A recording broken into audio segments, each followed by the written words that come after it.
Il est 7h11 sur Europe 1. Dimitri Pavlenko, vous recevez ce matin l'écrivain et réalisateur Alexandre Jardin. Bonjour Alexandre Jardin.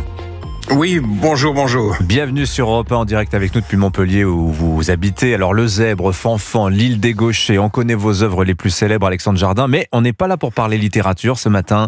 Depuis plusieurs mois, vous vous battez contre les ZFE, les zones à faible émission. À l'intérieur, je rappelle les règles, les véhicules les plus polluants sont bannis, interdits de rouler. Alors il existe en France aujourd'hui 42 ZFE. En gros, ce sont les 42 plus grandes villes et agglomérations du pays. Et c'est à Paris, Lyon, Grenoble et Montpellier où vous êtes que les critères sont les plus stricts, avec exclusion depuis le 1er janvier 2025 des véhicules critère 3 et plus. Vous dites, Alexandre Jardin, que ces ZFE sont une bombe sociale. Qu'est-ce que vous voulez dire ? C'est la plus grande loi de ségrégation sociale qu'on ait jamais imaginée. Anti-jeunes, anti-pauvres, anti-chômeurs, anti-retraités. Puisque personne n'a calculé dans vous pouvez reprendre l'étude d'impact qui a été complètement bâclée de la loi de 2021. Ils n'ont même pas évalué combien de gens allaient être exclus de la société. La loi climat résilience qui a donc figé dans le marbre législatif ces ZFE. Il y a une étude d'impact qui est bâclée, qui fait moins d'une page, où il n'est dit nulle part que ça concerne actuellement 12 millions de véhicules, soit plus de 20 millions de Français qui sont en train de nous écouter. Et vous dites en substance, trier les voitures, c'est trier les gens, voilà. Oui. Dès qu'on se met à opérer un tri, on se met à opérer un tri d'êtres humains. Ça veut dire que c'est la fin de la logique républicaine. La République, c'est l'inclusion de tous. Oui. C'est pas la relégation des plus pauvres, la relégation des classes moyennes, la relégation des travailleurs. Le silence des syndicats est une honte. Le silence global de l'ensemble des partis qui ont trempé là-dedans est une honte. La vérité, c'est qu'ils ont fait une énorme connerie et qu'aujourd'hui, ils ne savent plus comment rétropédaler. Oui. Et que dès que les PV vont tomber, il y aura tout simplement une révolution. Alors c'est intéressant ça, parce que les PV vont tomber, ça n'est pas encore le cas. On est dans beaucoup de grandes villes en 2025 encore au stade, on va dire, pédagogique, à savoir, on vous dit, tiens, c'est pas bien, vous n'avez pas le droit de rouler dans la ZFE avec votre véhicule actuel, mais on n'est pas verbalisé. On voit aussi autre chose, Alexandre Jardin, c'est que les élus, pour certains, soit par condamnation de justice, c'est ce qui est arrivé à Montpellier, mais aussi d'autres, je pense au maire de Toulouse par exemple, disent, on va prendre le temps avant d'appliquer la loi. Est-ce que les élus locaux sont pas en fait en train de dévitaliser, sans le dire, les ZFE ? Ils se rendent bien compte que c'est très impopulaire. Non, ils sont en train d'installer les appareils photo qui vont lire vos plaques minéralogiques. Et à un moment, vous serez tous faits comme des rats. Je dis tous parce qu'en réalité, 20 millions, c'est un tiers du pays. Un tiers, ça veut dire que tout le monde a dans sa famille, si ce n'est soi-même, des parents, des enfants, parce que vous avez passé votre ancienne voiture à votre fils ou à votre fille qui fait des études et qui en a besoin pour sa formation. Donc en réalité, ça va impacter l'ensemble de la société. Et ce qu'ont fait les grands élus, c'est encore pire. Pour essayer de vous faire avaler la pilule, ils ont créé des passe-gueux. Ça veut dire que dans la quasi-totalité... C'est vous qui les appelez villes, comme ça, les passe-gueux.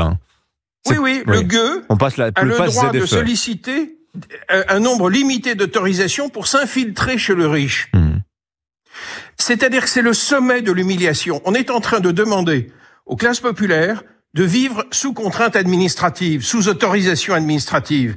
En URSS, ça marchait comme ça. Donc là, c'est ce qui est... Et en plus, imaginez que vous habitez en Bretagne et que votre maman a pris sa retraite à Toulon. Vous devez prendre un plan, regarder... Si vous traversez 10, 15 ou 20 ZFE, sollicitez 10, 15 ou 20 autorisations administratives pour aller voir votre maman. Oui, c'est vrai que vu comme ça... On est chez les dingues. Oui, vu comme ça, c'est vrai que c'est un peu le cauchemar administratif absurde.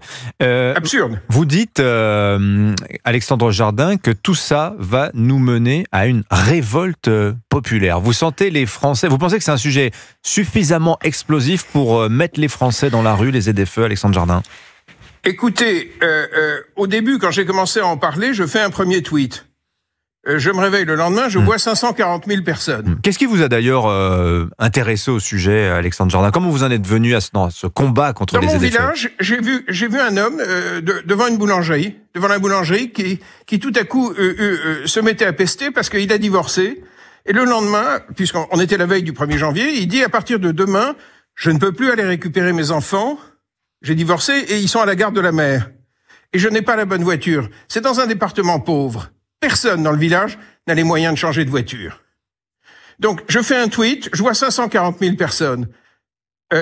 Et je m'aperçois que le mot « gueux » que j'ai lancé devient un hashtag. Hashtag « gueux ». Et au fond, le peuple s'est reconnu dans un mot de mépris social. Oui.